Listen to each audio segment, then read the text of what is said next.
अस्सलाम वालेकुम दोस्तों, मेरा नाम है फ़हीमुल्लाह साहिल। आप देख रहे हैं आपका अपना यूट्यूब चैनल साहिल ट्रिक्स। और इससे पहले मैंने एक वीडियो अपलोड किया था जिसमें मैंने आपको बताया था कि शाही फरमान पर कैदों की रिहाई का जो ऐलान किया गया था उसके बारे में मैंने आपको बताया था। आज की वीडियो में मैं आपसे बात करने वाला हूँ कि शाही फरमान पर अमल दरामद शुरू हो चुका है। तो कितने खुशनसीब लोग थे जिन्हें अब तक रिहा किया गया है। तो सोर्सेज के मुताबिक महकमा जेल खाना जात के तर्जुमान ब्रिगेडियर डॉक्टर अयूब ने कहा है कि शाही फरमान पर अमल दरामद शुरू हो चुका है और यहाँ पे 1148 ऐसे खुशनसीब हैं जिन्हें अब तक रिहा किया गया है। 1148 जिनमें मर्द और ख़वातीन दोनों शामिल हैं, उनको रिहा किया गया है। तो यहाँ पे एक अपडेट था जो मैंने आपके साथ शेयर किया।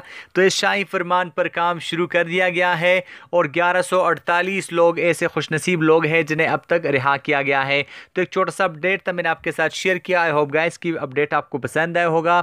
और मज़े मज़े के अपडेट्स के लिए मेरे चैनल साहिल ट्रिक्स को सब्सक्राइब कीजिए, इस वीडियो को लाइक कीजिए और चैनल को अपने दोस्तों के साथ भी शेयर कीजिए। तो मिलते हैं नेक्स्ट वीडियो में, तब तक के लिए दीजिए इजाज़त। अपना ख्याल रखिएगा, दुआ में याद रखिएगा। अल्लाह हाफ़िज़।